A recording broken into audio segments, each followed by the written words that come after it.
स्वागत है। आज हम योग वासिष्ठ के पहले खंड में उतर रहे हैं, वैराग्य प्रकरण के अध्याय 21 से 26 पर। जी हाँ, और ये अध्याय समय और परिवर्तन जैसे काफी गहरे और कभी-कभी बेचैन करने वाले सवालों से जुड़े हैं। बिल्कुल, हमारे पास योग वासिष्ठ के इन्हीं हिस्सों पर आधारित कुछ अंश और विश्लेषण हैं। इसमें श्री राम के वो गहरे विचार और उनका जो मोह भंग था वो सामने आता है। हाँ। तो आज हमारी कोशिश रहेगी ये समझना कि ये प्राचीन ग्रंथ जीवन की जो बुनियादी सच्चाइयां हैं, जैसे हर चीज का बदल जाना, हमारी इच्छाएं, दुख, फिर बुढ़ापा, मौत और खुद ये समय का क्या स्वभाव है, हाँ, इन सब पर इनको कैसे देखता है और हमें क्या सिखा सकता है। हाँ। श्री राम का जो ये मोह भंग है, वही हमारी बातचीत का शुरुआती पॉइंट है। बिल्कुल, एक अहम बिंदु। तो चलिए एक बड़ी दिलचस्प छवि से शुरू करते हैं जो इन ग्रंथों में मिलती है। जी। कहा है, समय एक चूहा है जो सांसारिक सुखों के सभी विचारों के धागों को कुतर देता है। वाह, ये तो बहुत शक्तिशाली छवि है ना? चलिए इसी को थोड़ा खोलते हैं। तो सबसे पहले ये जो श्रीराम का मोहभंग है, ये गहरी उदासी, इसकी जड़ क्या बताई गई है? देखिए, स्रोत बताते हैं कि जिसे हम अहंकारी अवस्था कह सकते हैं। अहंकारी अवस्था मतलब वो मन की स्थिति जो खुद को दुनिया से अलग और स्थायी समझती है। ये असल में अज्ञान में है। अज्ञान यानी जो सच नहीं उसे सच मान लेना। हाँ, बिल्कुल। और इसके कुछ खास लक्षण भी बताए हैं, जैसे लोभ, बड़ी बड़ी इच्छाएं, अभिमान, घमंड। ये सब कहीं ना कहीं दुनिया के मोह और चीजों से चिपके रहने से जुड़ा है। अच्छा। और यही अज्ञान या भ्रम आप कह सकते हैं, सीधे सीधे दुख का कारण बनता है। दुख का कारण? हाँ, जो चीजें पल भर की हैं, क्षणिक हैं, जैसे शरीर की सुंदरता, जवानी, धन, इनके प्रति हमारा जो लगाव है, हमारी आसक्ति, इन्हें ऐसी जंजीरों या फंदों की तरह बताया गया है जो हमें संसार से बांधे रखती है। जंजीरें, फंदे। हाँ, एक जगह जिक्र आता है सांसारिक भोग असल में मृत्यु के हाथ से फेंकी गई रस्सियां हैं जो सारी इंसानियत को संसार से बांधे रखती हैं। ओह, मतलब जिन्हें हम सुख समझते हैं वो असल में बंधन है। बिल्कुल। स्रोत तो यही इशारे कर रहे हैं कि ये हमें बांधने वाले हो सकते हैं। इसी क्षण भंगुरता से चिपके रहने का एक बहुत तीखा उदाहरण मिलता है अध्याय 21 में। शारीरिक सुंदरता की बड़ी कठोर आलोचना है वहां। हाँ, मैंने भी पढ़ा है। काफी स्पष्ट वर्णन है। बहुत। शरीर को मांस की मूर्ति, चलती फिरती मशीनरी और आखिर में तो कुत्तों और कीड़ों का भोजन तक कहा गया है। जी। एक पंक्ति है, नसों, हड्डियों और जोड़ों से बने स्त्री के शरीर में आखिर क्या सुंदरता है, वो तो मांस की एक मूर्ति मात्र है। अब ये सुन के सवाल उठता है, क्या ये सिर्फ स्त्री शरीर की आलोचना है या इसका मतलब कुछ और गहरा है? कहीं ये स्त्री द्वेष तो नहीं? देखिए, ये सवाल उठना स्वाभाविक है, खासकर आज के संदर्भ में। लेकिन स्रोतों का विश्लेषण ये कहता है कि इसे मुख्य रूप से शारीरिक रूप और इंद्रियों के सुख के प्रति जो हमारी गहरी आसक्ति होती है, अच्छा, उसकी एक तपस्वी नजरिए से की गई आलोचना समझना चाहिए। स्त्री शरीर को उस संदर्भ में एक शक्तिशाली प्रतीक के तौर पर इस्तेमाल किया गया है, शायद इसलिए कि शारीरिक आकर्षण अक्सर उससे जुड़ा होता है। तो लक्ष्य सुंदरता का विरोध नहीं, बल्कि उसके प्रति मोह का विरोध है। बिल्कुल। लक्ष्य है वैराग्य पैदा करना, यानी अनासक्ति, मन का चीजों से न चिपकना। ये हमें उकसाता है कि हम चीजों को ऊपरी तौर पर न देखें, बल्कि दिखावे से परे देखने का अभ्यास करें। दिखावे से परे मतलब सतह के नीचे की सच्चाई। हाँ, सतह के नीचे की क्षण भंगुर और शायद कम आकर्षक सच्चाई को पहचाने। हालांकि जैसा स्रोत भी कहते हैं, अगर इसे सिर्फ शाब्दिक अर्थ में लिया जाए और इसके तपस्वी संदर्भ को न समझें तो इसे गलत समझने का खतरा जरूर है। ये असल में मोह के एक बड़े स्रोत पर चोट करने का एक तरीका है। समझ गया। तो फिर सवाल ये है कि इस भ्रम और आसक्ति के जाल से निकला कैसे जाए? रास्ता क्या है? यहीं पर चिंतन और बौद्धिक जांच, जिसे ग्रंथों में विचार कहा गया है, उसकी भूमिका आती है। विचार? हाँ, और दिलचस्प बात यह है कि इसे मुक्ति का साधन भी बताया गया है और उसका नतीजा भी। अच्छा, साधन भी और नतीजा भी। ये थोड़ा विरोधाभासी नहीं लगता? इसे थोड़ा और समझाएं। हाँ, ये गहरा है। देखिए, चिंतन की विधि का सबसे अच्छा उदाहरण तो खुद श्रीराम का संवाद है, जैसा इन अध्यायों में है। वो खुद संसार की क्षण भंगुर प्रकृति पर गहराई से सोच विचार कर रहे हैं। स्रोत बताते हैं कि अभ्यास के तरीके क्या हैं। पहला, जो क्षण भंगुर है उसे स्वीकार करना। दूसरा, जो शाश्वत है उसे प्राथमिकता देना। ठीक है। तीसरा, कर्मों के फल से अनासक्त रहना, और चौथा मृत्यु का निरंतर स्मरण करना, जिसे पश्चिम में मेमेंटो मोरी कहते हैं। मेमेंटो मोरी, मृत्यु का स्मरण।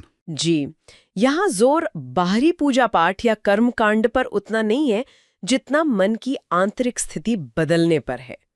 चिंतन वो प्रक्रिया है जिससे व्यक्ति इन सच्चाइयों को आत्मसात करता है, अंदर उतारता है। हाँ, और यही समझ उसे धीरे धीरे वैराग्य यानी अनासक्ति की ओर ले जाती है।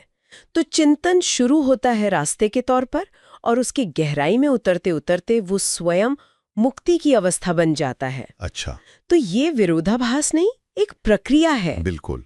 और इसका फल क्या होता है, ये चिंतन हमें कहाँ ले जाता है? ग्रंथों में परम आनंद, मन की शुद्धि, सत्य के प्रकाश जैसी अवस्थाओं का जिक्र है। जी हाँ। तो ये सिर्फ दुख से छुटकारा नहीं है, बल्कि एक बहुत ही पॉजिटिव, ऊंची अवस्था लगती है। बिल्कुल। और ये उन लक्षणों से मुक्ति है जिनका हमने पहले जिक्र किया था, लोभ, अभिमान और दूसरी अहंकारी अवस्था की जो निशानियां हैं, उनसे मुक्ति। पर यहीं पर एक सवाल उठता है, क्या संसार में रहते हुए, अपनी जिम्मेदारियां निभाते हुए, इस अहंकार या आसक्ति को पूरी तरह मिटाया जा सकता है? ये बहुत महत्वपूर्ण सवाल है। ग्रंथ सांसारिक वस्तुओं से आसक्ति छोड़ने पर जोर देते हैं, ना कि जरूरी तौर पर दुनिया या कर्म को ही छोड़ देने पर। अच्छा, मतलब त्याग बाहरी नहीं, आंतरिक होना चाहिए। हाँ, मुख्य जोर आंतरिक वैराग्य पर है। एक महत्वपूर्ण बिंदु है अपने कर्तव्यों का पालन करना, मतलब धर्म के अनुसार आचरण करना, लेकिन उसके परिणामों से अनासक्त रहकर। ये तो कर्मयोग जैसा हुआ। हाँ बिल्कुल, ये कर्मयोग के सिद्धांत से बहुत मिलता जुलता है। ये इशारा करता है कि संसार में सक्रिय रहते हुए भी आंतरिक वैराग्य के जरिए मोह की जंजीरों को तोड़ना संभव है, बशर्ते व्यक्ति वास्तव में उस आंतरिक स्वतंत्रता को पाले। ये संभव है। अच्छा, अब इस क्षण भंगुरता का एक और शक्तिशाली रूप सामने आता है जब ग्रंथ बुढ़ापे का वर्णन करते हैं, खासकर अध्याय 22 में। और ये वर्णन काफी कठोर है। हाँ, काफी तीखा वर्णन है। एक उदाहरण है, बुढ़ापा शरीर को वैसे ही मुरझा देता है जैसे पाला कमल के तालाब को जमा देता है। और कहीं कहीं बूढ़े व्यक्ति को बेकार जानवर जैसा कहा गया है, या बुढ़ापे को मृत्यु के राजा यम का ध्वजवाहक बताया है। जी, जो अपने साथ बीमारियों और मुसीबतों की फौज लेकर आता है। हाँ, ये पढ़कर थोड़ी निराशा हो सकती है। इसका उद्देश्य क्या है? सिर्फ डराना? नहीं, सिर्फ डराना या निराशा फैलाना नहीं। इसका उद्देश्य हमें जगाना है। ये क्षय और मृत्यु की सच्चाई और जवानी से चिपके रहने की जो हमारी नादानी है, हाँ वो तो है, उसको उजागर करता है। ये एक तरह से आध्यात्मिक स्तर पर तुरंत जाग जाने का आह्वान है। वही मेमेंटो मोरी, मृत्यु का स्मरण। अच्छा, तो ये भी एक तरह का रिमाइंडर है? बिल्कुल।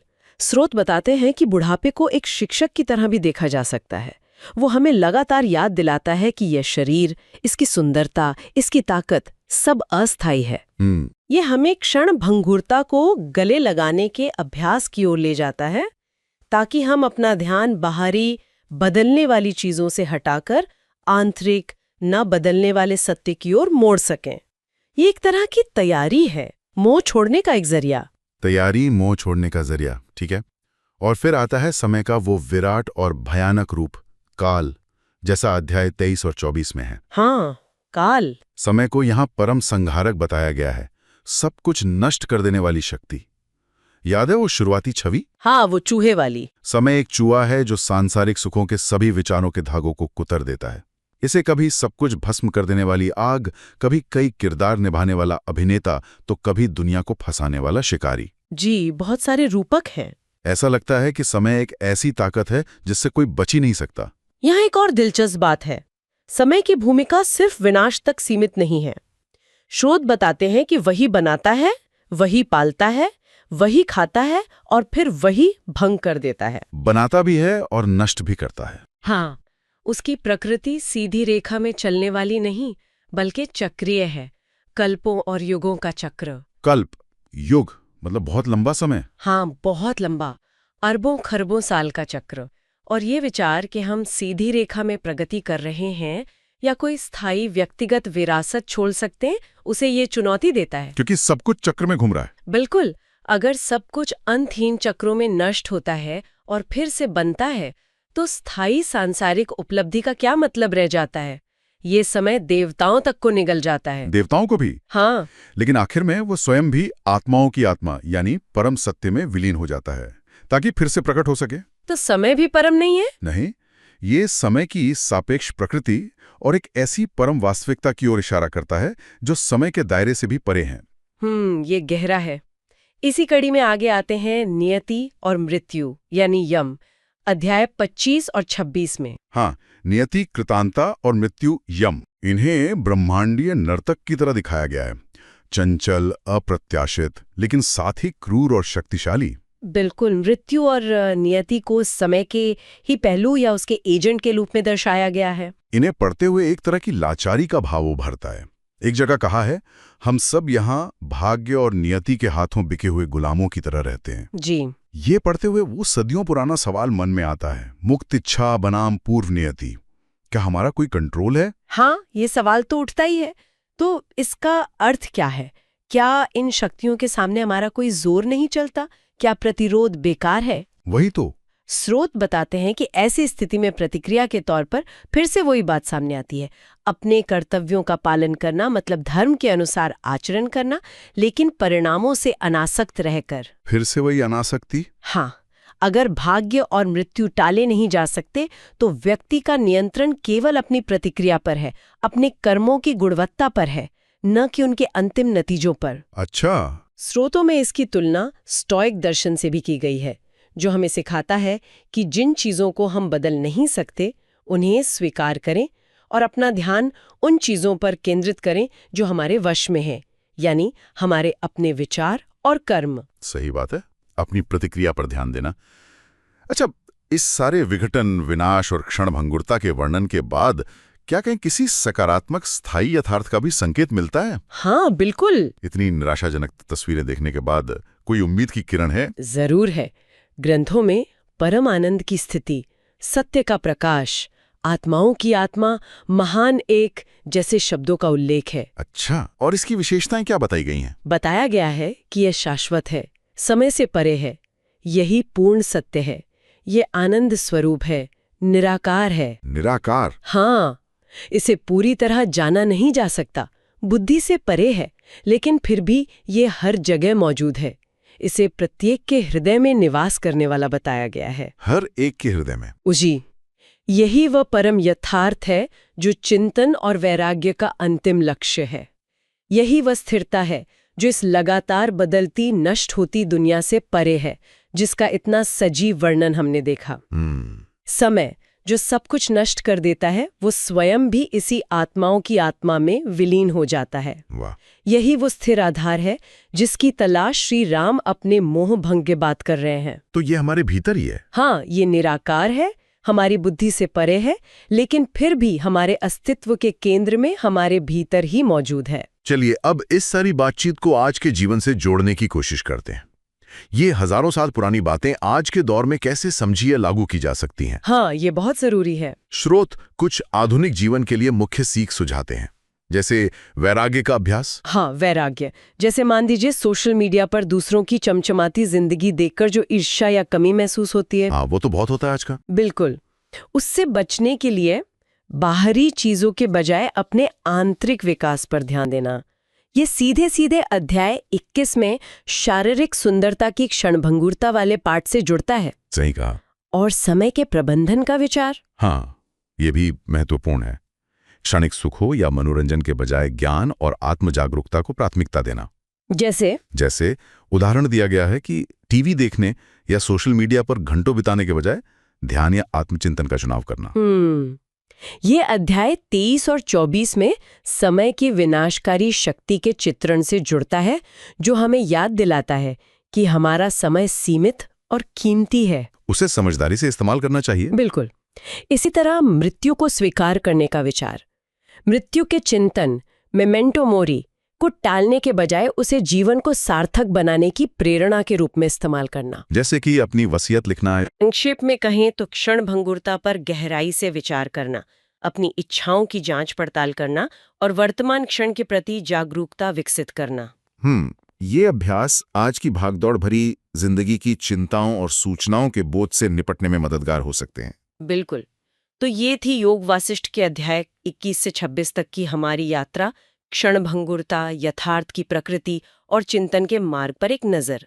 संदेश काफी हद तक स्पष्ट लगता है, जागरूकता और वैराग्य के जरिए ही असली मुक्ति या स्वतंत्रता संभव है। जी हाँ, लेकिन अंत में इसका मतलब क्या है? चलिए एक अंतिम विचारणीय बिंदु के साथ इसे समाप्त करते हैं।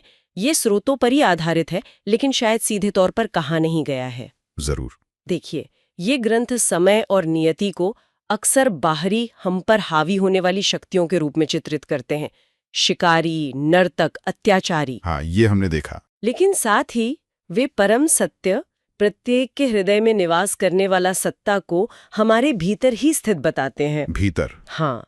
तो क्या ऐसा हो सकता है कि समय और नियति को सिर्फ बाहरी अत्याचारियों के रूप में देखना भी उसी भ्रम का हिस्सा हो जिसे आंतरिक अनुभूति से दूर किया जाना है? अच्छा, मतलब ये बाहरी शक्तियां भी हमारे मन का ही खेल हो सकती हैं। शायद।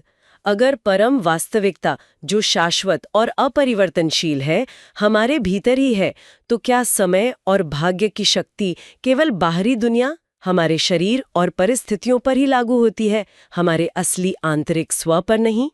इस आंतरिक शाश्वत तत्व को पहचानने से समय और परिवर्तन की उन सर्वशक्तिशाली बाहरी लगने वाली शक्तियों के साथ हमारा रिश्ता कैसे बदल सकता है, जिनका इतना भयानक वर्णन किया गया है। ये सोचने वाली बात है कि अगर असली चीज भीतर है तो बाहर का यह ड्रामा कितना सच है। जीवन के उतार चढ़ाव के बीच स्पष्टता की तलाश के इस विषय और इस गहरे आंतरिक सवाल पर सोचने के लिए छोड़ते हुए आज की यह गहन चर्चा यहीं समाप्त होती है।